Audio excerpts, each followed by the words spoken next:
book, and then there's a 30 days, and I'm like, wow, this is really nice. This book is good, though. So there's a book, and then you know, Nigeria in short is everybody likes a book.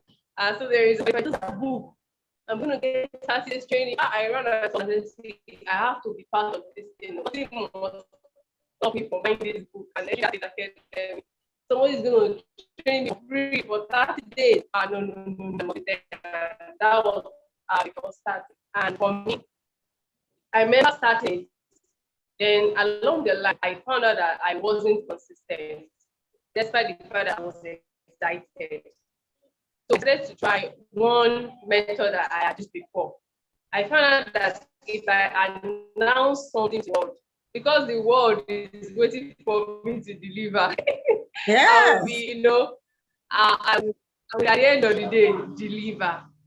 So I decided to tell my friends, tell my family, tell my colleagues, tell my church members about disruptive parenting, and that they should join me on the 30 days journey. So that was how my disruptive parenting started. Because I wanted to do it. I thought I wasn't doing it all by myself. I started to have people who, because of them, because they're waiting for me to tell them what I saw and what I heard. They're waiting for me to this, like leader blog. And so because they are waiting, I then decided I was committed. Let me just put it that way. I was committed, and even at some point in time, because I'm someone that I like seeing new things. At some point in time, towards day 27, I think I got carried away with my solar, whatever. I started learning all about. I was also in another academy for solar. I don't want to ask to write an exam. It made a break in the 30 days journey. Coach Amaka called me and told me something that I will never forget. How you do one thing is how you do everything. Everything. How important it is for me to finish my 30 days journey, so that people can trust me next time to deliver and complete what I have started. And so I had to go back even after the breakage of the 30 days and complete the remaining 3 days. And so here we are. So I'm sure I'll told you a bit about my background. I am a scientific person. I can analyze, I can research, I'm a born researcher. Just tell me the thing, just one word that you tell me. You can be sure that as you are saying it, if there is a computer or a phone in front of me, I am already googling, I am already going to look for what that thing means or what it's all about. That is the way I operate. I am a born animal. That is the really of research. We do have a boy law. We try to find out things. We try to see how those things matter to us. We try to see, is this thing really relevant? How can I make use of this? How can this thing benefit a lot of people? I'm someone that cares about a lot of people. I care about people a lot. I believe in providing solutions to the world, to people. So when I hear something, I want to go and look for how to benefit a lot of people, not just myself. So I also branched out from chemistry. I did my BSc in chemistry. I branched out. I learned French, for a while during the long, this strike, like now, strike on. And there's a time, about 6 months, I used it in learning French. Then I also, after school, I had always wanted to be a teacher, but because I like the holidays, that is why I like teaching. And I also like imparting, because of my nature. So when I go to do my research and I find out something new, I want to teach you, I want to tell you. So I automatically become a teacher. Even while working, I want to work. Then when I'm old, I've gathered all the knowledge, I'll now open a school. That was my initial plan. But God said, no, it's not your old age that I want to use. I want to use your old age. Now come and start this while you are still young. And so here am I. I'm now a full-time teacher, proprietress of the school. I'm a proprietress of the school. So I something with the knowledge I've been gathering because I read a lot. I read a lot, I research a lot, and God kept asking, God, while I was reading one day, I was doing my PhD in education, after I did my multi-site diploma, I was in my PhD, and God asked me that, how long will you keep reading? I said, how long will I keep reading? And you will not make use of all these things that you have been reading. You are just getting knowledge, just keeping it into your small head. I said, God, I wanted to do. I want to start a school. I'm actually studying towards it. I've done multi-site, I've done PhD, and I'm in my final exams now. He said, and before COVID-19 started, I wanted to start a school. I planned to live here. I was living and go and find a bigger space. And then COVID-19 started, and I could not work. In fact, the very weekend I was supposed to start looking for a bigger place was very Friday. That's lockdown now. So one reminded me that really, so there's no space. I said, yes, there's no space. He said, what was the space near you? I never moved out during COVID-19 or so. I don't know. And I'm like, hey, that was when your was actually a space side. But because my mind was set on moving out and look for a space, I never in my life thought that space is actually a space. I just never looked at it. Because people will come to say they want to rent the place. I will show them around. I never entered. I'll just say, okay, this is I'll show them from outside. I was even at that place because I was like, hey, to that place. I was that how will it look like? I've been showing people around and now it's putting me to go and now it's school. Let's have the landlord now. When we told the landlord, he first give it to me, and that was like started. So I really, so that's my, and then I entered into another phase of my life. I started to adult. Even though I was working with them before, but not on the level working with them now. I was working with them for 6 months because I've always been working with children. Me and children are one, not this below 4 years and below. So in church, they noticed that I was versatile with babies, and I could work with teenagers, young adults, and I could just flow on those levels. So they gave me 2 roles in church. So I was teaching first service, I'll teach baby class, second service, I'll teach young adults. But it happened that a new pastor came in, and she is a young adult teacher. And that was how I found myself in a new young adults church and a new role. And I had to, just take off all my baby, and enter into the young adults life and start understanding on the new level. So that for me is something as well. So back to our topic, I've introduced myself. I have many interests. I like solar power. I like alternative sources of power. I like IT. I like business. I like money. I like art. I like music. I love good songs. Real good songs. Mozart. Not all those loud music that will block your ears.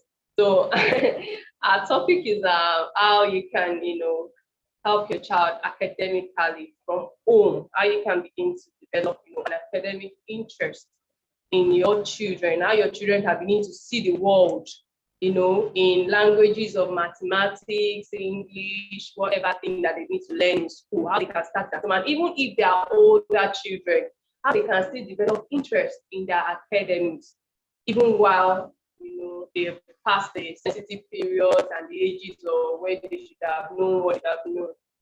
So I'll start with this quote by Plato, and it says you can discover more about a person in an hour of play than in a year of conversation. So it means that if me and Namaka were just talking, I thought she thought, she might not really know me until she really sits for just 1 hour to play with me.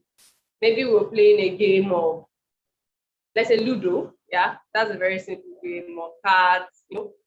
Have you noticed that 2 people are playing a game? The way they converse, like, I'm going to kill you today. Oh, you're gonna. Oh, you begin to know, is this person a patient person? Is this person someone that wants to win by all means? You begin to see some attitudes that you would never have seen if you were just, talking, maybe you see the person on the way, you say hello, you see the person, that 1 hour of play, of maybe playing football as children play football, to begin to see, oh, this guy is a defender, this guy will be a very good attacker. The way they passionately kick the ball, and you say, this guy will be a good linesman. You begin to see the different characteristics just for 1 hour of play in a child, or in anybody in particular, just for 1 hour. So before I talk about mathematics, English, my coming into education right now, like at this time, was because my children started school and they began to learn. I don't say things like spooning. They began to hear languages that I have not heard before. Then I started to, what is spooning? When I was in school, I didn't know, I didn't hear all those things as a child. So I started to go and say, what are these children learning? It's better for me to know. So when they come, I'll now start beating them and say, what is that? What are you saying? Is that the ABC I told you to go and learn? So I decided to go online to go and know what is the meaning of spooning, what is the meaning of this and that. And that was how I stumbled upon the Montessori method of education, which me as a child, I never knew there was anybody called Dr. Maria Montessori, or there was a method of education called Montessori. So I stumbled on it because I had young children who started school, and the school was using the Montessori method of education to teach them. So she initiated this method of education in the early 90s, 1910. Usually they used to tell us that the early, like 2000 now, when we enter the 21st century, the first 10, 20 years, usually a time of great innovation, great changes in the society. So you see new things. So in the 20th century, that was when she started this method of education. And what is it all about? It gives a view of how children learn with their senses, with their 5 senses. So through using their eyes, their nose, their mouth, their ears, and most importantly, their hands. Their hands. She discovered the hands because, she's a doctor, right? So there was a time she came in contact with some children who were considered by the society to be idiots. That's imbeciles. So they just kept them. They kept only them in one place, and they would just be giving them food. They were doing nothing for those children. Those children, she noticed that they were always working with their hands, touching, making, she just noticed that their hands was their most important part and not their brain. So she decided to focus on them and begin to make materials that they would work with their hands. And that was how this method was born. Then do you know that along the line, these children grew to take the same exams that normal children who are considered normal take, and they even excel more than the normal children in the same exam, the same math, English, and everything. And then before even the normal children began to embrace the Montessori method of education. So now it's no more for children who are special, it's now for everybody. Because if somebody who is special can use the Montessori method of education to learn, how much more somebody who is considered normal, that person will fly using the Montessori method. And do you know that I found out that even all this what do they call them? This guy that did Facebook, Zuckerberg, the computer man, all these people that found computer, all these people that we know today, they actually went through the Montessori method of education in their early years. That was what they used. So they are used to hands-on. So that was why when they grew up, they still wanted to continue that, hands-on method of learning. And so you find out that such people are producing things like computer, Tesla, many great innovations because they learned how to use their 5 senses when they were little. They learned how to use their 5 senses. So it's a great way to teach a child. Either the child is a special child or the child is a normal child. There's no child that I see now and I say this child cannot learn. It's a lie. I have not taught the child the right way. If I teach that child the right way, there is nothing like special child. Every child can learn. There is no special child anywhere. It is just the method of learning that might be a bit different, that you need to research more. What method will work best for this kind of child? And so that's what I found out. So she developed materials, as I said, using, to reveal the true nature of these children. So she also discovered there were two major discoveries that she made, that children have an absorbent mind, that their mind is like a dry sponge. And then when the sponge soaks up water, when you take your foam and you put it into water, when you squeeze it, you see the way the water comes out. And the foam keeps soaking up water. The work of the foam is to keep soaking up water. If you want to even clean water from the face, just put a dry foam, and the water becomes the sponge soaks it up. That is the mind of the child. And that mind is in two stages. From the moment a child is born, it has an absorbent mind, but at that time, it is called unconscious absorbent mind. By the time the child is age 3, between age 3 and age 6, they now have conscious absorbent mind. She also found out about the sensitive period. The sensitive period of a child is that time in the life of that child when he's able to learn a particular thing without stress. Now, let me put it in a layman's language. For example, you have a child who is probably 2 years old, and whenever you say you want to go and ease yourself, the child will want to follow you to go and ease himself. He's telling you that I want to use that toilet seat. It means that that child is in a sensitive period of potty training. That child is ready for, potty. So instead of you just using the diaper all the time, why not introduce the potty and let the child start learning how to go to toilet, how to go to potty? That's the meaning of sensitive period. The moment you see that a child is, tuning towards a direction, so she uses observation. Our method of education is observation. She observes the child to see what the child is doing or wants to do, and then just encourages the child to do it, as long as it's a good thing. And then she has materials that she introduces to the child at stages. At each stage, the child has been able to work with material, child graduates again to another material and learns all the principles and the concepts that the child is supposed to learn. So even as an adult, why I like Montessori is because you can't be an adult and Montessori is for children. No. Now we even have Montessori universities, Montessori secondary school, like all these technical colleges that we have. It's like you do Montessori because it's a practical-based learning. There, you are not only seeing and hearing, you are also doing. So it's different from our normal university. It's technical. You learn by your hands. And the way that secondary school is exciting. You go out to the community, you learn everything in your environment. We are so conscious and aware of our environment. You learn how to bake, learn how to cook. So, is it chemistry? What classes you are learning? You learn it. Like you go out and practicalize. Don't just go to the classroom. So, depending on your age, the curriculum keeps changing, evolving, which is very, very. There's no age. Even as a mom, I'm still a Montessori mom. I'm still learning how to do Anton. So we have child development, the areas of development, like physical, which we are used to. A child that is crawling, we eventually sit, we eventually stand, we eventually run. We have the cognitive development or the intellectual development. This has to do with the brain development, how the child learns. That's the meaning of cognitive, how they concentrate, problem-solving skills. We were created to solve problems.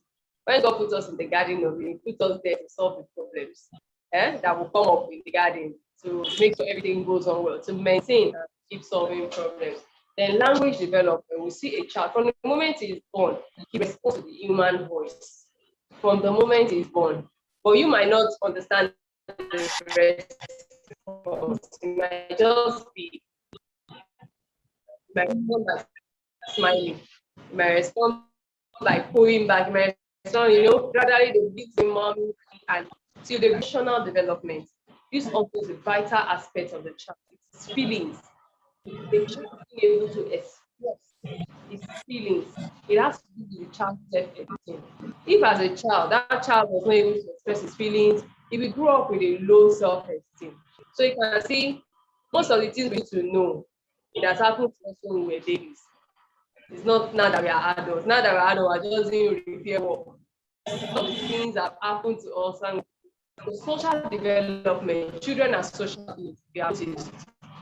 Children don't have them mixing with people, enjoying themselves, having a good time. So we need to observe them. We need to see how they relate to each other. Are they calm? Do they take time? They can't at this point of view. They insist on that. So you need to look and observe all those behaviors so we can help you to develop into the man that, because we believe that every child is man already there. Every girl, there is a womb already there. So we are nurturing our own education is future. We're nurturing that man, not this boy that we're seeing. We're nurturing that man that you become. So from the home, how do I prepare my child for academic excellence? Even while he's still a baby, while he's still in the house with me, or he comes back with me at home. And me, I'm a mom. I didn't school much. Maybe my education, I stopped at primary school level, right?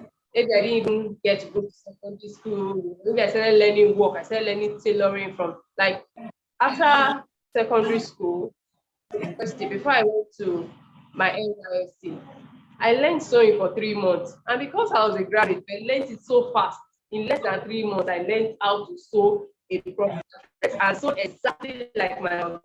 I did not go to too much school. She finished primary school, started sewing. And she's still sewing till now.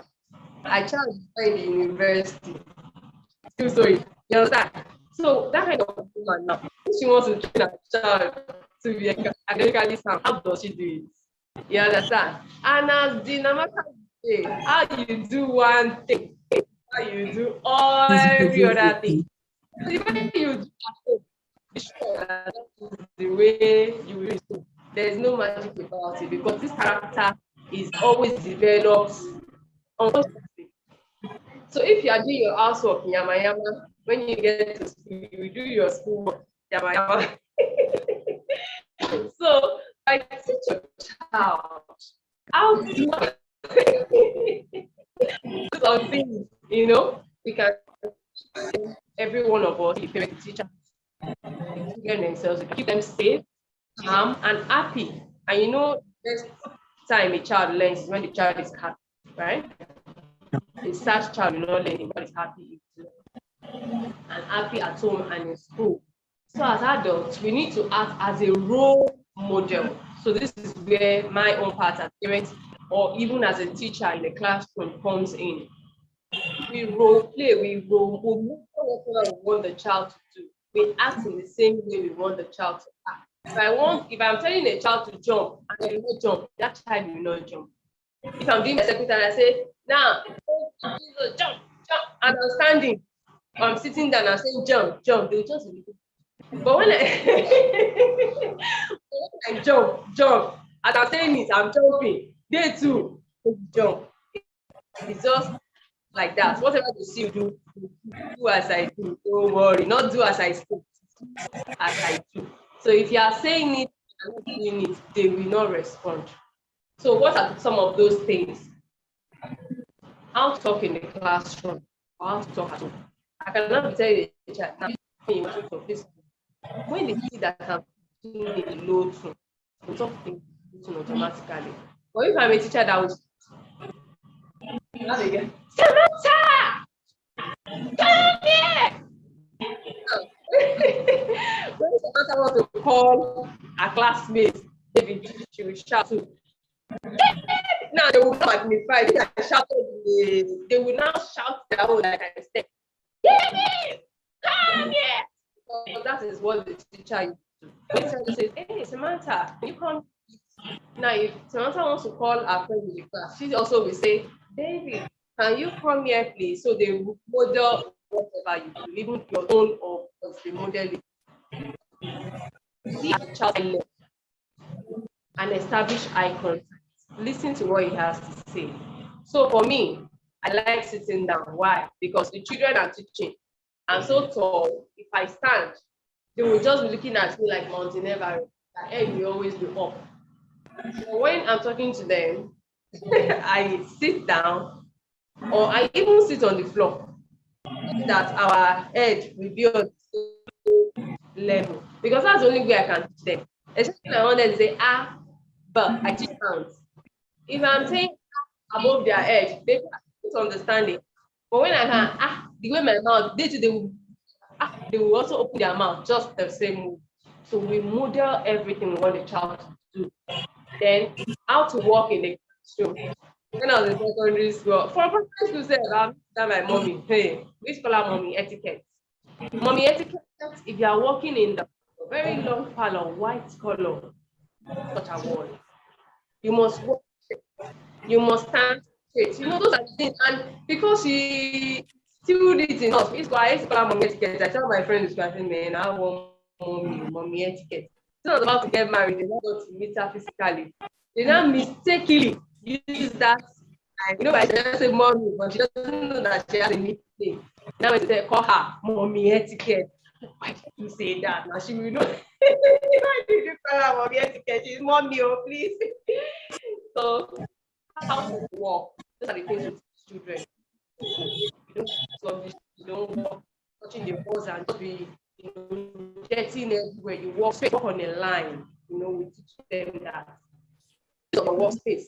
In the Montessori, we respect our workspaces. The workspace can just be your table.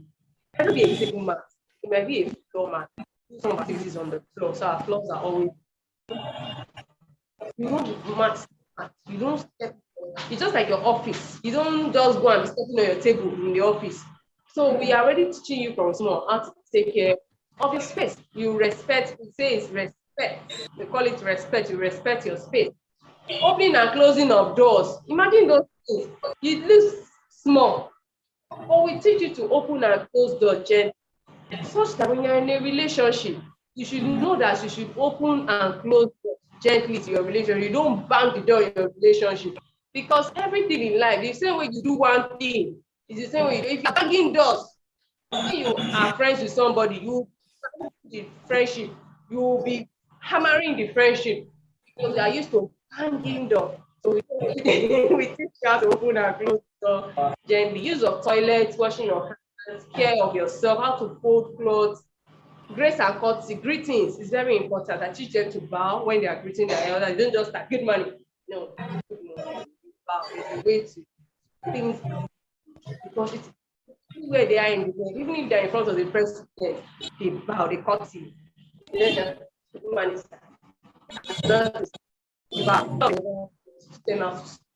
How to clean, how to dust stuff. Don't just carry a material, no, you clean it. So that's how we do our total. So you have somebody in the house and you're listening to me and you feel, oh, I'm also educated, my children even know more than me. No, these things, do they know it?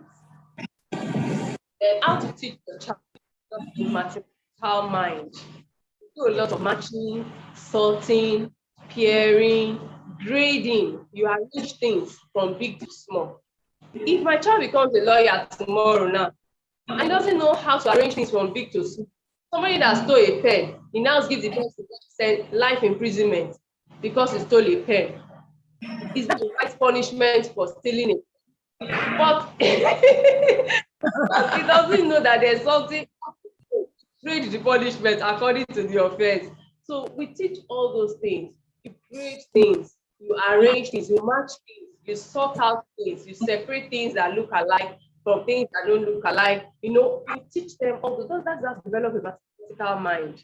And the mathematical language, we use songs, we use if I'm teaching you in my class, we touch letter you will feel it. I'll give you objects that are, you will hold it. You say this apple, you feel the apple, you hold it. We teach you. If it's mathematics, you will touch one, you will feel the one. How does it feel like one? You take objects one, and if you're at home, I tell you, go and bring me one spoon, give me 2 cups, give me 3 cups. That is developing a mathematical mind. That's what they are still going to use later in life. I might be cooking now, so okay, can you give 4 cups of water? Teaching the child, I'm developing in that child. And as an adult child, at some point, you use games. Teenagers, young adults, they like computer games. Introduce them to games, computer games, not all those fighting ones that are killing each other. I'm talking of the learning games. Card games are very good because you have to use your mind. All these card games, you have some computer games that has to do with arranging, sorting, differentiating. You have several games. Introduce them to it and always play with children. When you play with them, you see where they have lapses. And when you see those lapses, you help to correct it in a loving way. Children love when you play all these games with them. They love it so much. It's that time in the world. Either it's a physical game or it's a card game, it's a whatever type of game. As long as it's a game, it's not serious, it's not learning, it's not a structured whatever. It's not come and sit down your level. No, it's a fun activity. They are in for it anytime, any day. So make it a fun time. Mathematics, English, those are the two, most difficult subjects for children to grasp. Math and English or fun for them. You play, just around everything around you that can be used. There was a time in the church I wanted to teach them. I was reading a book. I'm teaching young adults now, as I said. Book reviews. So we're treating 7 habits of 7 I was like, so I'll go and start looking for big stone, small stone. Which jar will I put big stone and small stone to contain? And that morning I was cooking in the kitchen. I looked up, I saw pegs, carried onion, carried pegs. When I got to what small thing yes. Something big and something small that I needed to use. And I just used what was around me. And it still made sense. It still made sense. And they liked it and they can't forget it because they saw it and they were actively involved. Some of them hold it for me and were putting for me. So they were actively involved. It has been found that 10% of what you hear is only 10% that you get when you just hear. When you see the thing, maybe you watch it, doing it and you're watching, you learn 40%. But when you hear, you see, and you do with your hands, 80%.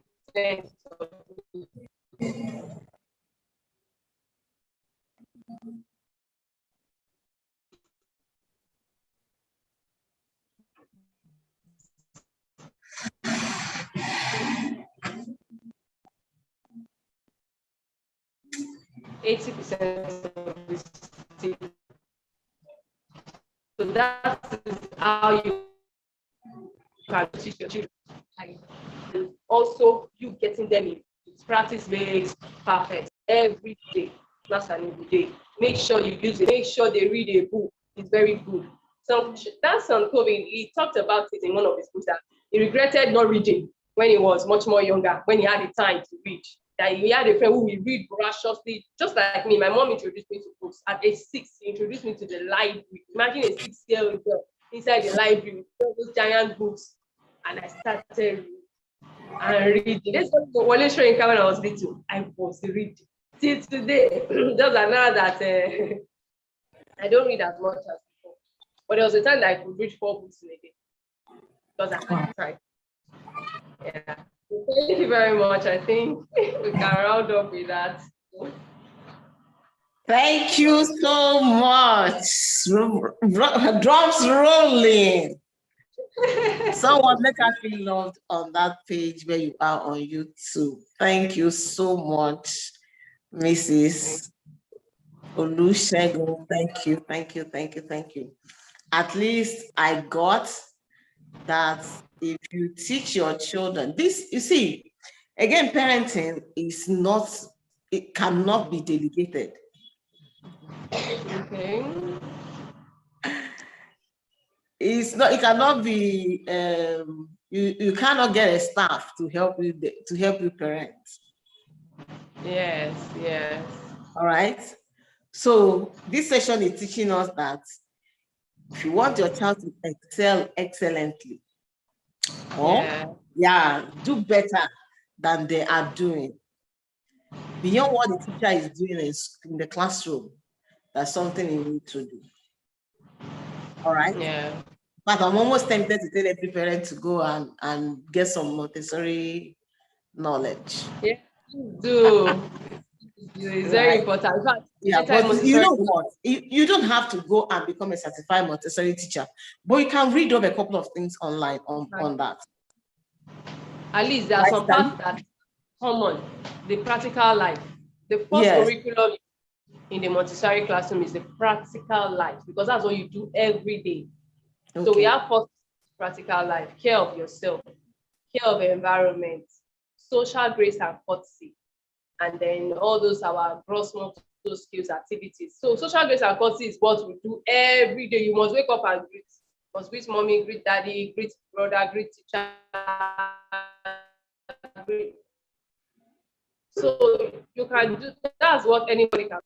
Even if you don't want to do the maths and the English and the other things, but those ones you can do, the practical life.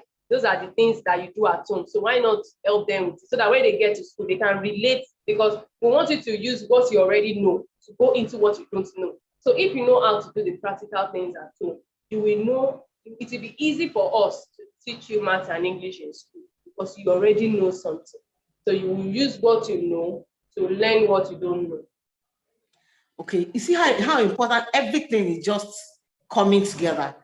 So the hello, good morning, dad, that you say it in the morning, and you woke up in the morning and you made your bed, and you made the child clean up their room.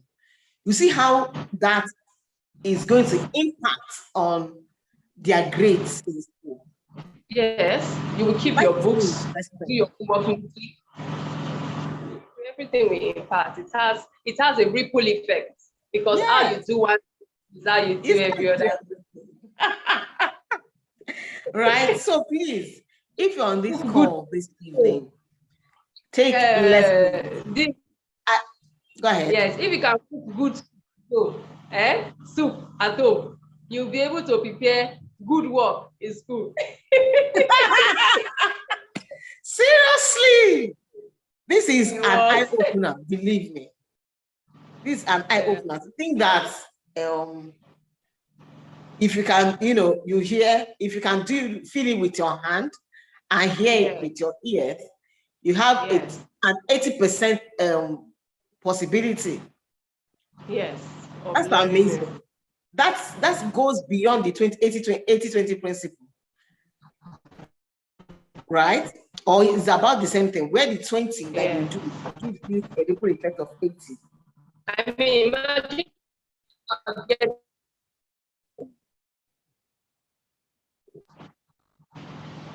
can see.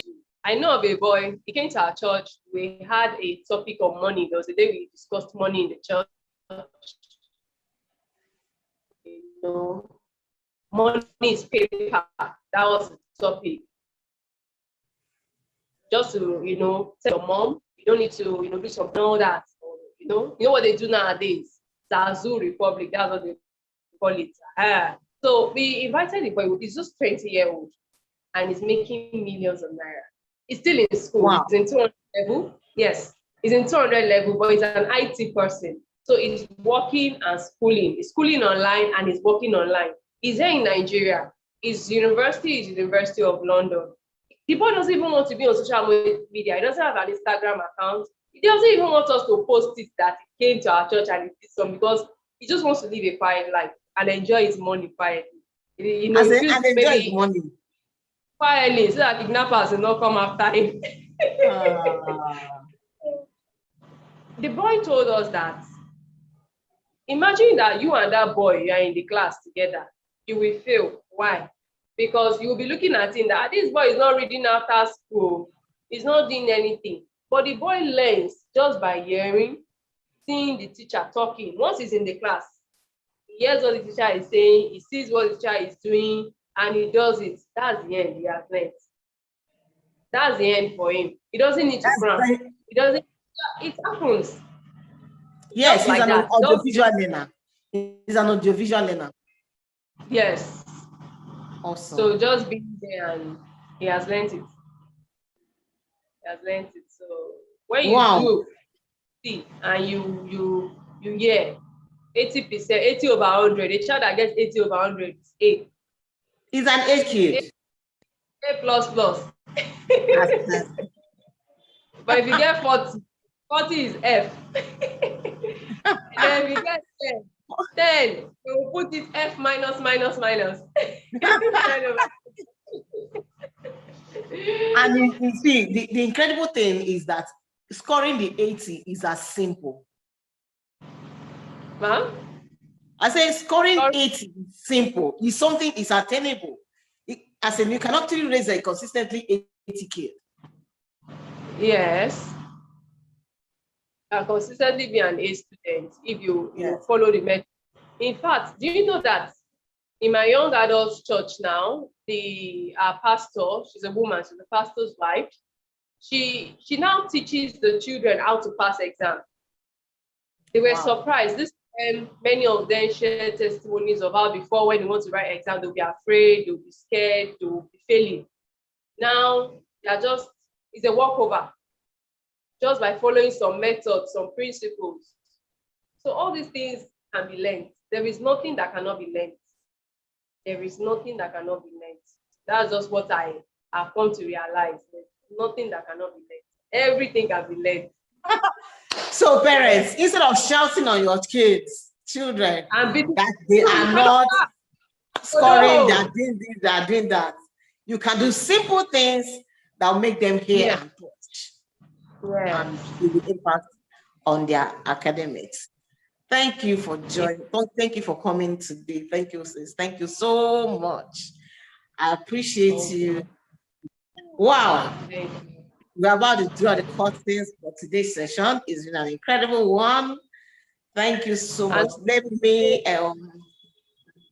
me also officially apologize. Yesterday we had some level of technical issues, and then our guests had another impromptu meeting. So we started later than we scheduled. But yay, that was yesterday. Here is today. Going forward, we'll keep to our time. This is 6 p.m. If we are going to have any change in time, we will announce that. So again, this is Disruptive Parenting Summit Day 3, done and dusted. Oh my God, see you in class tomorrow. Tell somebody to tell somebody to tell someone that we have 30 days journey of learning different aspects of empowering our children. Tomorrow is going to be another day, and we are grateful to be on this journey with you. My name is Amaka. I happen to be the convener of the Disruptive Parenting Summit. Yes, thank you for allowing us to impact your life in this capacity.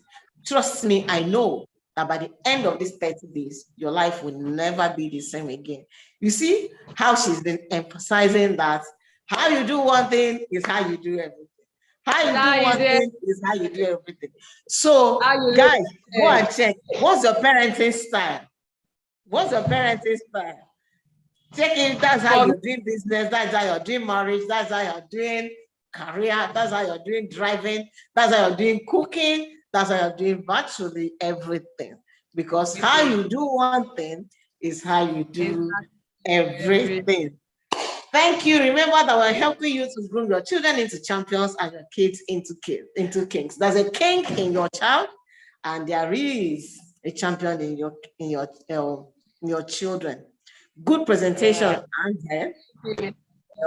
Let me read that before we go. Good presentation on preparing children for academic excellence. Thanks for sharing. Thank you. This is coming from Mr. Tachi.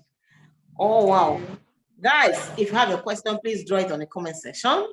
We will get back to you on that. Conversation continues on our Telegram page, on the Disruptive Parenting Telegram page.